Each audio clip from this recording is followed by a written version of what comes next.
네, 우리는 이 땅에 한국 시민으로 살아가고 있고요. 또 한국의 정부에 소속된 대한민국 시민이지만 성도로서 하나님의 나라 백성 시민으로 살아가고 있습니다. 오늘 말씀은 국가에 관한 말씀인데요. 국가의 역할은 무엇인지, 또 복음을 경험한 그리스도인은 국가와 어떤 관계를 맺으면서 살아가는 자녀인지를 이 말씀을 통해서 함께 나누려고 합니다. 존 스토트가 로마서 강해 안에 이 부분을 서론으로 이렇게 설명을 한 적이 있습니다. 교회와 국가의 관계는 기독교가 생겨난 이래 지금 2000년이 지났잖아요. 수십 년 동안 이 관계에 대해서 수많은 논란을 불러일으켰습니다. 그것을 정리하면 네 가지 주요 모델로 이제 확인할 수 있는데, 첫 번째가 국가가 교회를 통제하고 다스리는 구조, 두 번째는 교회가 국가를 다스리는 신정 정치, 세 번째는 국가가 교회에게 특권을 주고 교회는 그 특권을 유지해 가면서 국가에게 순응하는, 우리 로마 콘스탄틴 그 이후로의 역사가 그랬었지요. 그리고 네 번째는 교회와 국가가 하나님이 주신 각자의 독특한 책임을 인정하면서 국가는 국가의 역할을, 교회는 교회의 역할을 완수하며 격려하는 동반자 관계. 존 파이퍼는 로마서 13장을 강의하면서 성경은 네 번째 모델에 가깝습니다라고 했어요. 오늘 말씀은 이렇습니다. 국가는 하나님이 세운 기관입니다. 가정을 세웠듯이 하나님이 국가를 세우셨고, 그래서 성도는 이제 복종하는 것이지요. 그리고 두 번째는 국가의 역할이 무엇일까요? 그리고 국가를 섬기는 이 정부 관료, 권세자는 무슨 일을 하는 것입니까? 만일에 정부 권세자가 하나님의 일꾼으로서의 역할을 못하게 되면 성도는 어떻게 해야 될까요? 이런 이야기를 나눌 것이고요. 또한 우리는 이 땅에 살면서 또 한국 정부에 소속되어 있으면서 우리가 기억해야 되는 한 세 가지 정도를 짧게 나누려고 합니다. 네, 여러분, 하나님이 창조자이심을 믿으세요? 그러면 하나님은 창조하신 이 역사와 세상을 통치하고 계시는 왕이심을 고백하는 거예요. 다시 말하면 하나님은 역사와 국가와 정부를 세우셨어요. 바울은 로마서 13장 1절에서 각 사람은 위에 있는 권세들에게 복종하십시오. 권세는 하나님으로부터 나지 않음이 없습니다. 모든 권세는 다 하나님께서 정하신 것입니다 라고 1절에 말합니다. 여러분, 권세자들에게 복종하라는 이야기는 이 초대교회 성도들에게는 상당히 고통스러운 말입니다. 왜냐하면 이 상황은요, 로마 제국의 네로 황제의 극심한 박해를 받고 있거든요. 우리 역사의 경험이 있어요. 일본의 식민지에 있을 때 일본 천황의 권세가 하나님으로부터 왔다는 이야기고, 그리고 또 식민지에 있는 우리는 그 일본 천황의 정부의 권세에 복종하라는 이야기니까 얼마나 난처하고 어려운 말입니까? 성경은요, 선한 왕이든지 악한 왕이든지 하나님이 세운 정부예요. 여러분, 마태복음 28장에 하늘과 땅의 권세를 가지신 하나님, 그 권세를 가지신 하나님이 이 땅의 정부와 국가를 세우셨지요. 여러분, 그 구약의 예레미야 선지자 아시지요? 예레미야가 이렇게 고백해요. 이스라엘을 멸망시킨 바벨론 느부갓네살 왕을, 여러분 자기 민족을 멸망시킨 이 느부갓네살 왕을, 하나님을 전혀 모르는 이방 왕을 뭐라고 말하냐면 예레미야 27장 6절에 보면 하나님께서 세우신 종이라 이렇게 말해요. 우리 식으로 말하면 1950년 6.25 전쟁을 일으켰을 때 김일성을, 또 김일성과 같이 협력한 소련 정부를 하나님이 세우신 종이라 이렇게 말하는 거예요. 빌라도가 예수님에게 이렇게 말했어요. 십자가에 죽이기 전에, 내가 너를 놓을 권세도 있고 십자가에 못 박을 권세도 있는 줄 예수야 너는 알지 못하느냐라고 하자 요한복음 19장 11절에 예수님이 이렇게 말했어. 위에서 그 권세를 너에게 주지 아니하셨으면 빌라도야 너는 나를 회할 권세가 없을 거야.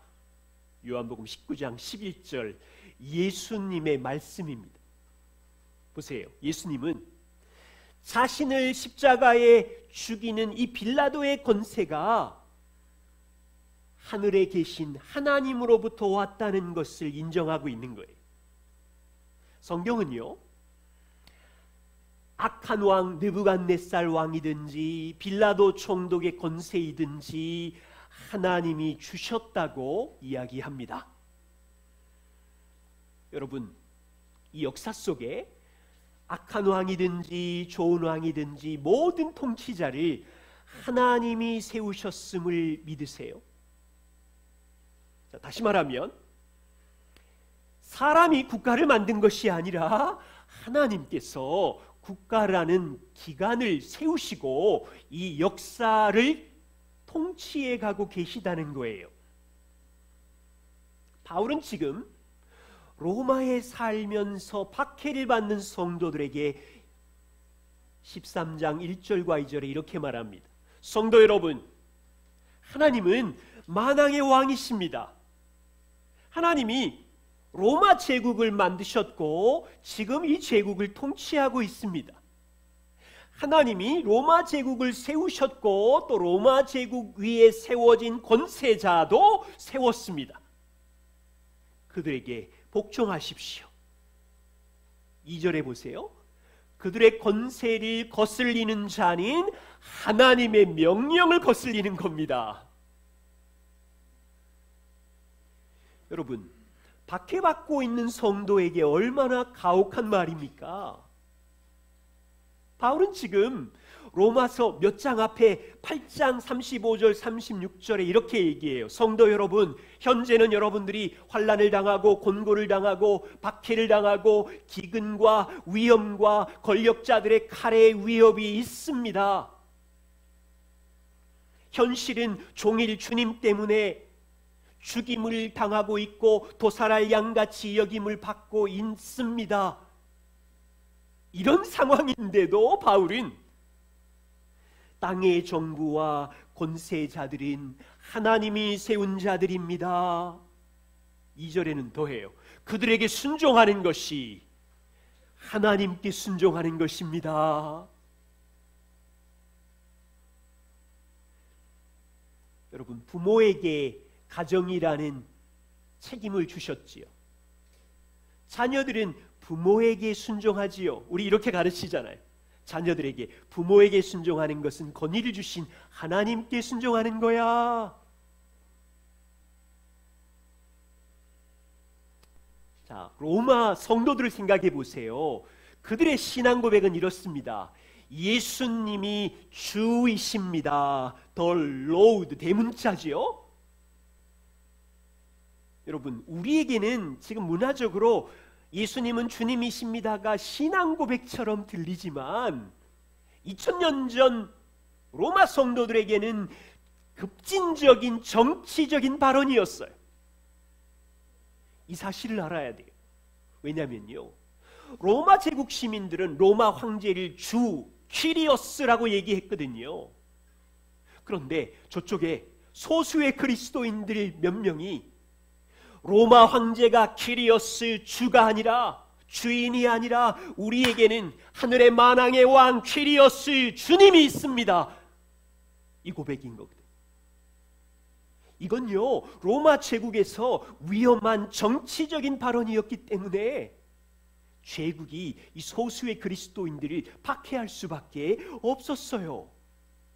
이 고백은 로마 제국의 황제를 절대 권력자 신으로 높이는 시대에 체제를 전복시키는 혁명적인 선언이었어요. 바울은 로마서 8장 34절에 이렇게 말했어요. 30년 전에 다시 살아나신 그리스도 예수님은 음에 계신 것이 아니라 승천하셔서 하나님 보좌 우편에 계십니다. 그분이 역사를 통치하십니다.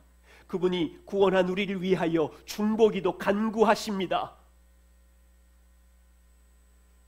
성도들은요, 로마 황제보다 더 높으신 주, 30년 전 부활하신 주를 고백하면서 승천하신 그리스도가 만왕의 왕이시며 하나님 보좌 우편에 앉아서 로마 제국과 온 땅을 다스리는 역사의 주님이다, 이 고백을 하는 거예요.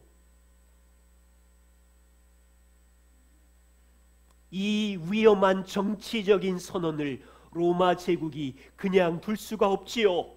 박해하는 거지요. 그런데 오늘 보세요. 바울은 너희를 박해하는 로마 정부도 하나님이 세우신 거야. 그 권세는 하나님으로부터 왔어. 그 권세자들에게 너희는 복종해야 돼.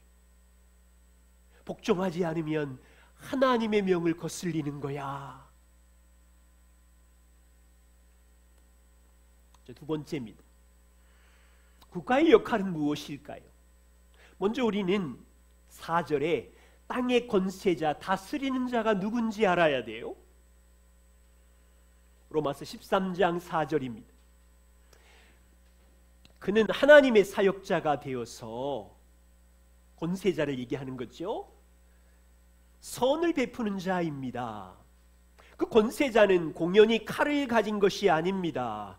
그들은 하나님의 사역자가 되어서 로마 시민들 중에 악을 행하는 자에게 진노하심을 따라서 보응하는 자입니다. 바울은 로마 정부의 권세자들, 그들은 하나님을 믿지 않는 자들인데 뭐라고 말하냐면요, 4절에 하나님의 사역자가 되어서 하나님이 세웠대요. 두 번이나 그렇게 말해요. 헬라어로는 디아코니아라는 단어까지 썼어요. 7절에 보세요. 로마 제국의 관료들인 하나님의 일꾼이 되었습니다. 영어 성경을 보니까 He is God's servant, 종입니다, 섬기는 자입니다, 이렇게 표현되어 있어요. 존 스토트는 다시 이 부분을 이렇게 말합니다. 국가에 대한 균형 잡힌 성경적 이해를 가지고자 한다면 가장 기본적인 것이 있습니다. 국가의 권위가 하나님께로부터 주어졌다는 것과 국가의 권세자들의 사역이 둘 다 하나님에 의해서 주어졌다는 진리를 아는 것입니다. 바울은 국가의 사역에 대해 말할 때 교회의 사명에서 사용했던 용어 디아코니아를 사용하고 있습니다.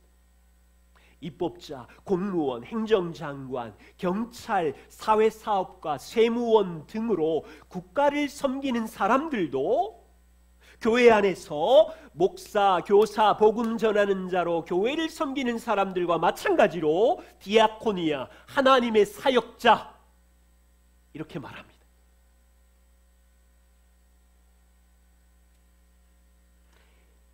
위에 있는 권세, 정부의 지도자들인, 본인들은 이방인이고 예수님을 안 믿어서 억울하다고 말하겠지만 바울의 관점으로는 하나님을 섬기고 있는, 하나님이 세우신 사역자다라고 이야기해요. 땅에서는요, 그들은 높은 권력을 지닌 존재, 이 명예, 권력으로 박수를 받고 있지만 사실은 아무런 제한 없이 권력을 휘두르는 존재가 아니라 하나님께서 세우신 하나님을 섬기는 종인 거예요. 다시 말하면 하나님이 준 권세니까 반드시 하나님 앞에서 평가를 받겠지요. 어떻게 그 권력을 사용했는지 하나님이 심판하시겠지요.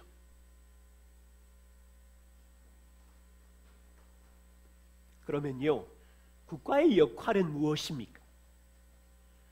두 가지예요. 4절에 분명히 나와 있어요. 그들은 하나님의 사역자가 되어 선을 베푸는 자입니다. 그리고 악을 행하는 자에게, 그들에게는 칼을 갖고 있는데 하나님의 사역자가 되어서 악을 행하는 자를 진노하고 보응하는, 악을 억제하는 기능을 갖고 있습니다. 악을 처벌하고 선을 장려하는 기능을 정부와 국가 관료들이 하고 있다는 거예요. 여러분, 땅의 권세자들이 칼을 갖고 있대요. 이 칼은 사회의 질서 유지를 위해서 처벌할 수 있는 힘, 공권력을 말하는 거죠. 국가는 시민들이 죄를 지으면 어떻게 해요?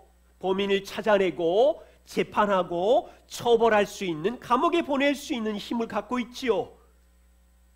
우리는 일상에서 고속도로를 100km 주행하는 도로인데 160, 180을 달리면 국가는 벌금 5만 원, 10만 원 날라오지요.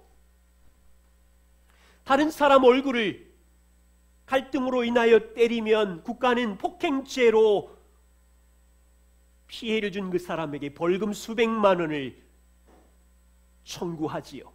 국가는 이 무질서와 악을 억제하기 위하여 칼이라는 힘을 갖고 있는 기관입니다. 보세요. 사회의 질서와 치안 유지를 위하여 국가는 하나님의 사역자가 되어서 진노하심을 따라 보응하는 역할을 합니다.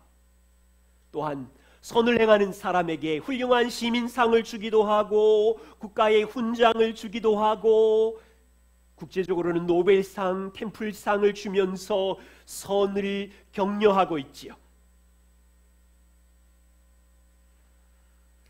멕시코라는 나라를 아세요?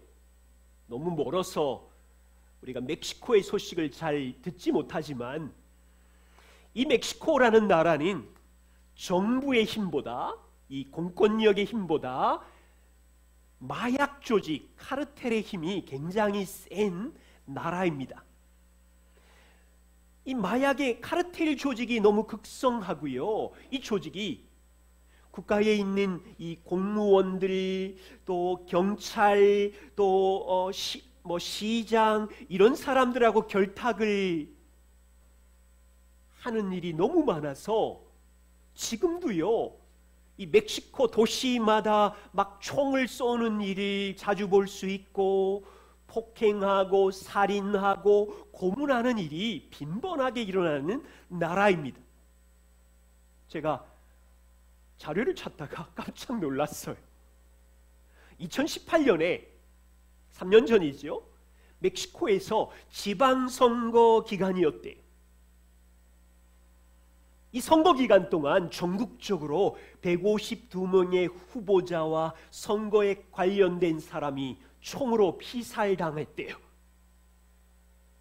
선거 기간 동안 150명에 넘는 사람들이 774건의 정치인들에 대한 위협과 공격이 곳곳에 있었대. 마약 조직이 자기에게 이익이 없는 후보자들을 총으로 죽이거나 폭행하거나 협박하는 일이 신문에도 나지 않아도 될 정도로 부패한 공무원과의 결탁으로 중요하게 나타나지도 않는데요. 지금 올해 6월이요. 2021년 6월이 지방선거 날인데 지금 자료는 모르겠어요. 제가 3개월 전 자료를 보았습니다. 선거가 3달 남은 3월까지 정치인과 후보자들이 이미 70명이 피살됐대요. 우리나라 같으면 한 명만 죽어도 막 데모하고 어쩌면 정권이 바뀔 정도로 정부가 국가방위군을 투입하고 후보자들을 보호하려고 안간힘을 쓰지만 이 마약 조직의 카르텔의 세력의 힘이 국가 경찰력보다 더 세기 때문에 나라는 최악의 무질서와 혼란과 살인과 폭력이 지금도 있어요. 자, 보세요. 하나님께서 국가라는 기관을 세우셔서 공직자들에게 권력을 주시는 것을 통하여 시민들 안에, 이 땅 정부 안에 속한 백성들에게 악을 억제하고 선을 권장하는 것은 하나님의 계획이었어요. 이것은 일반 은총이에요. 우리에게 유익한 거지요. 자, 생각해 보십시오. 만일에 깡패가 서울 도심에서 사람을 때리고 있어서 난리가 났는데 경찰이 전혀 힘을 쓰지 못한다. 여러분, 이런 무질서한 사회 생각해 보셨어요? 지금 사람이 다쳐서 위급한 상황인데 119 전화하고 112 신고했지만 아무 답이 없는 나라다. 얼마나 공포스럽고 혼란해요. 지금 정부가 악을 억제하고 선을 장려하며 이 기관이 세워진 것은 하나님께서 국가에게 주신 역할이며 거기 사는 시민들에게는 일반 은총의 선물로 주셨다는 것이. 문제는 이거예요. 역사 속에서 정부의 권세자들이 하나님의 일꾼으로서의 역할을 제대로 수행하지 못하고 이 정치인들의 재성으로 인하여 백성을 억압하고 독재할 때입니다. 자기 마음대로 정치할 때입니다. 질문은 이겁니다. 하나님께 권세를 위임받은 권력자들이 악을 행하는 자와 한편이 되어서 악을 억제하는 게 아니라 악을 칭찬하고 선을 장려하는 것이 아니라 선을 행하는 사람을 처벌한다면 그때 그리스도인은 어떻게 해야 합니까? 여전히 정부에게 복종해야 되나요? 국가가 하나님이 정하신 것을 금지하고 하나님이 하지 말라고 금지하신 것을 하라고 할 때 여러분, 저와 우리는 하나님을 주로 고백하는 자이기에 국가에게 순종하는 것이 아니라 하나님께 순종하는 것이 더욱 좋다는 거지. 이것을 시민 불복종이라고 이야기해요.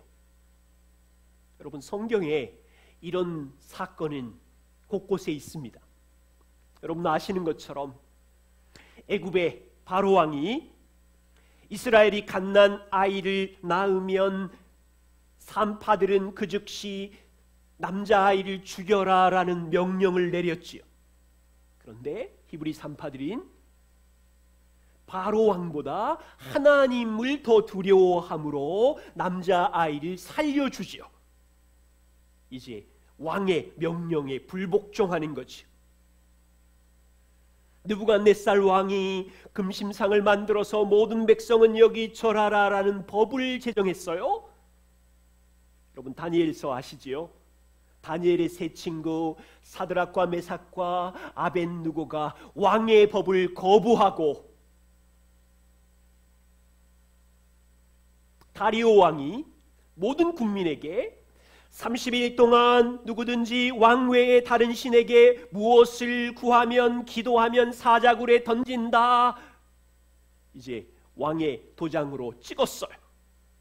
30일 동안 제국 중에서 누구든지 다리오 왕 외에 다른 신에게 기도하면, 이걸 알고 다니엘이 30일만 참으면 되잖아요. 그것만 넘어가면 위험해서 넘어갈 수 있는데 다니엘은 하나님 앞에 기도하기를 창문을 열어놓고 계속하는 거예요. 시민 불복종의 사례인 거지. 여러분, 예수님이 부활하시고 초대교회 유대 공의회가 예수님의 이름을 전파하는 사람은 박해를 받을 거다, 예수 복음 전파를 금지했어요. 그러자 제자들이 뭐라고 말합니까? 하나님께 순종하는 것이 더욱 낫다고 하면서 시장으로 가서 예수님을 전하지요. 시민 불복종. 일제시대 때 우리나라 믿음의 선배들이 어떻게 했어요? 일본의 천황우상 숭배 하라고 했을 때 불복종을 하면서 감옥 안으로 들어가 핍박을 당하였죠. 지금도 이런 일은 이슬람권에서, 공산권에서 핍박과 고문을 알고도 예수님을 전하며 성경을 읽으며 말씀 위에 삶을 살아가는 사례들이 너무 많습니다. 자, 이제 우리의 몫이에요. 국가의 법이 하나님의 말씀의 원리와 반대로 갈 때 성도들은 불이익과 핍박이 있을 텐데, 그때 우리 모두는 하나님의 말씀이 더 중요합니다라고 하면서 그 핍박을 당할 마음이 있으세요? 예를 들면 이런 겁니다. 부모인 우리는 가정의 권위자인데 부모가 자녀에게 아들아 딸아 너 도둑질 해와라, 사람을 때려라 그러면 자녀들이 순종해야 되나요? 절대 아니지요. 부모에게 있는 권위는 하나님께로부터 왔지만 그 하나님의 권위를, 하나님의 말씀의 원리를 어기면서 권위를 사용하고 있잖아요. 자녀들은 하나님을 더욱 두려워해야지요. 자, 국가가 시민들에게 서로 험담하고 죽이라고 한다면 이 도덕법을 지켜야 되나요? 국가가 어린아이를 죽이래요. 태중에 있는 아이를 낙태해도 된대요. 생명을 죽여야 돼요? 국가가 결혼 전에 성관계해도 범죄가 아니래요. 그럼 자유해야 돼요? 국가가 남자와 여자의 구분을 없애자고 해요. 동성애를 허용하고 동성결혼을 찬성한다고 교회도 복종해야 되니까 박수치면서 침묵해야 돼요? 아니지요. 교회는 진리를 지켜야지요. 하나님의 말씀의 원리를 따라서. 국가가 법으로 부모는 위험하니까 자녀를 체벌하지 말아라라고 법으로 통과시켰다고 우리는 그대로 국가에게 굴복해야 돼요? 성경은 부모에게 자녀의 훈육과 체벌을 온유한 심령으로 함으로 자녀의 마음에 얽힌 죄를 쫓아내라고 하셨는데, 자, 이제 이 다원주의 사회 속에서 교회는 하나님의 말씀의 원리를 가르치고 분명히 지키도록 도와줘야 돼요. 기억하실 것은 그때마다 국가나 시민단체나 우리 주변에 있는 친구들에게 손가락질과 비난받을 각오도 해야 돼요. 왜 그렇습니까? 우리는 하나님을 더욱 두려워하는 자이고 하나님의 말씀의 원리 안에 우리의 행복과 이 땅의 행복이 있음을 아는 백성들이기 때문에 그렇죠. 자, 그렇다면 우리가 이 땅의 시민으로 살아가는 동안 한 3가지 정도 기억할 것을 말씀드립니다. 첫 번째는요, 오늘 본문의 초점은 이겁니다. 각 사람은 위에 있는 권세에 복종하십시오. 바울은 박해 시대를 살고 있는 성도들에게도 정부의 권세자들에게 복종하라고 합니다. 이 복종이라는 단어 힘들어하는 분들도 있으실 텐데, 성경은 성도들에게 다양한 영역에서 다양한 방식으로 복종이 나타나야 한다고 이야기합니다. 보세요. 하나님의 아들 그리스도가 아버지 하나님께 복종했어요. 그리고 말씀하시기를 구원받은 성도는 주님께, 하나님께 복종하라고 합니다. 그리고 하나님께서 가정을 만드시고 가정을 보호하고 복음을 전수하기 위하여 자녀들에게, 부모에게 복종하라고 하고, 아내는 남편과 존엄과 존귀함은 동등하지만 가정을 인도하는 남편에게 순종하고 복종하라고 합니다. 성도는 직장이라는 영역 아래서 직장 상사, 주인에게 복종하라고 하고, 교회에 와서는 교회 장로에게 복종하라고 하고, 오늘 말씀은 정부의 기간 안에 하나님이 권세를 주신 정부에게 복종하라고 합니다. 다양한 영역에서 다양한 방식의 복종을 말하고 있어요. 그리고 종합해 보면 모든 그리스도인의 복종은 눈에 보이는 사람에게 하고 있지만 사실은 그 권세를 주신 하나님에 대한 복종이라고 성경은 계속 이야기해요. 하나님이 이 땅을 어떻게 구조화시키고 다스리시는지 보시면 가정, 직장, 교회, 나라의 영역을 세우시고 각 영역을 다스릴 때 인도자, 책임자, 권위자를 주시고 그들에게 복종하는 것은 권위를 주신 하나님께 순종하는 것이다. 성경은 이야기해요. 부모는 가정에서는 자녀의 복종을 받지만 직장에 가서는 상사에게 복종해야 되고, 교회에 오면 목회자에게 순종해야 되고, 시민으로서는 정부 권위자에게 순종하는 거죠. 이때 기억하실 것이 있어요. 이 복종은 우리를 비참하게 하는 것이 아니에요. 우리의 정체성과 가치를 떨어뜨리는 것이 절대 아니에요. 그래서 기분 나빠하지 마세요. 지금은 문화적으로 이걸 기분 나빠, 단어를 기분 나빠 하시는데, 우리의 정체성은 복종한다고 떨어지는 게 아니에요. 우리의 정체성은 하나님의 자녀이며 하나님 아버지에게 순종하는 거지요. 다시, 부모의 권위를 행사할 때 우리는 자녀보다 높은 우월해지는 것도 아니고, 직장에서 사장으로 다른 직원의 복종을 받을 때 우리 가치가 높아지는 것도 아니고, 사장에게 순종한다고 가치가 떨어지는 것도 아니라 하나님께 복종하는 거예요. 우리가 정부 권세자에게 복종한다고 우리 가치가 떨어지는 것도 아니고, 우리 중에 이제 장관도 나오고 여기 대통령도 나왔으면 좋겠어요. 대통령이라는 높은 권세를 가졌다고 가치가 올라가는 것도 아니라 하나님을 섬기는 거라고요. 모두 다 각자의 영역에서 권세를 주신 하나님을 순종하면서, 하나님이 주신 권세이니까 마지막 날 하나님 앞에 평가를 받을 거예요. 그 권세로, 그 힘으로 어떻게 사용했는지.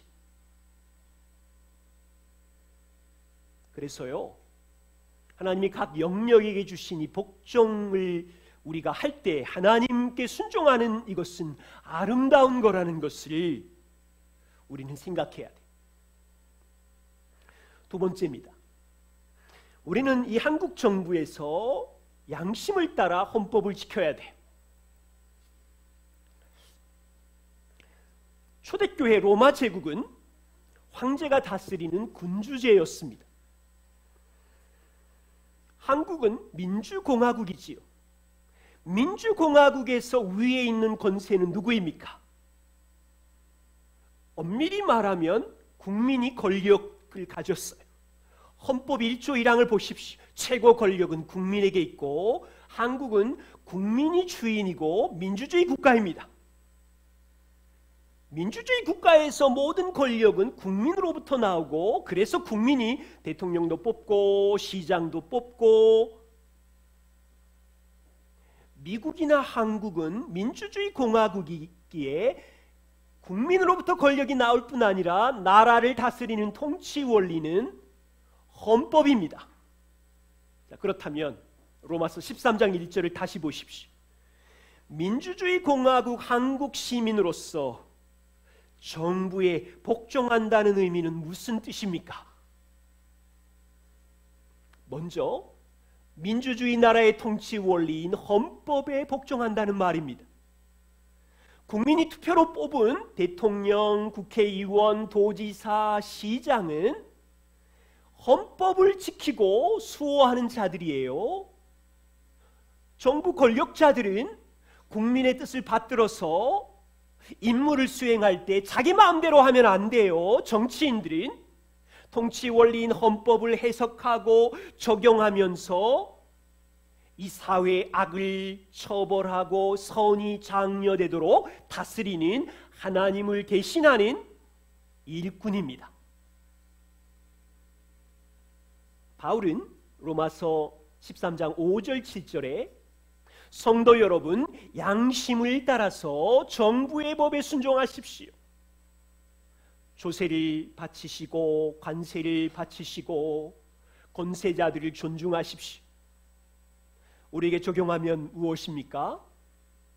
헌법에 근거한 대로 세금을 내고 도로에서는 도로교통법을 준수하고 건물을 짓는다면 건축법을 준수해야 되겠지.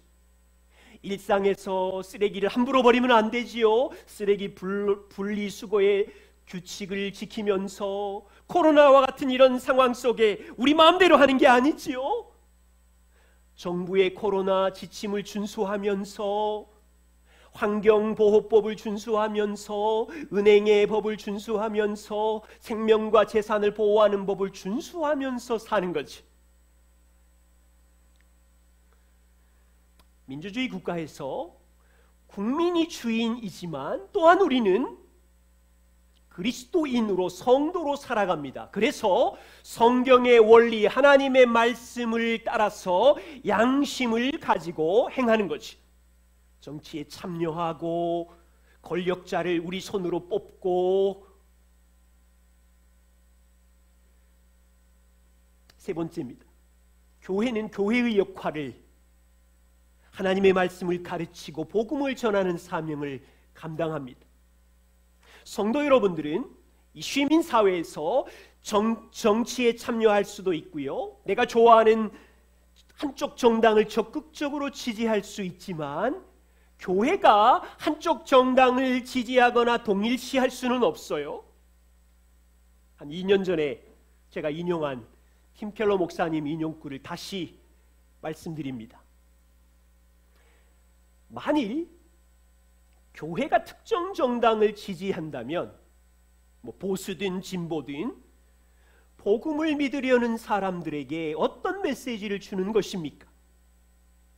그리스도인이 되려면, 하나님의 나라에 들어가려면 교회 가면 예수님도 믿어야 되지만 특정 정당이나 정책을 지지해야 된다는 인상을 받게 되면 이제 교회의 본질이 어떻게 되냐면, 교회는 하나님을 만나는 영적 진리가 있는 곳일 뿐 아니라 권력에게 힘을 주는 무슨 선거구처럼 될 가능성이 있잖아요. 그래서 2년 전 이 부분의 설교를 한번 참고해 주십시오. 교회는 정치적인 성향이 다른 모든 사람이 함께 해야지. 보수이든 진보이든 모두 죄인이기에 복음이 필요하고, 그들이 하나님의 나라 안으로 들어와서 하나님의 말씀의 원리로 시민사회에서 살 수 있도록 함께 하는 거죠. 그러기에 부탁입니다.